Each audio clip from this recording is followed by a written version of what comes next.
मनी सजली नाही नाही मला तुझ्या हातात खायचं. अहो मला बाकीचे कामं आहेत. नाही नाही नाही, एकच एकच एकच.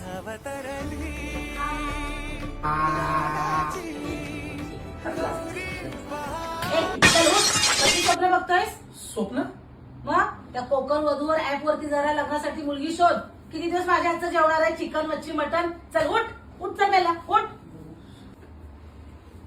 आता तुम्ही पण विचार करत असाल कोकण वधूवर काय? अहो आपल्या कोकण वासियांसाठी कोकण वधूवर ऍप हे ट्रस्टेड आहे. आपण घर बसल्या गव्हर्नमेंट आयडीने व्हेरीफाय केलेले प्रोफाईल पाहून त्यांच्यासोबत चॅटिंग करू शकतो. आणि या ऍपमध्ये खूप लोकांची लग्न सुद्धा जुळली आहे. आणि एवढंच नव्हे तर हा ऍप मुलींसाठी पूर्णपणे मोफत आहे.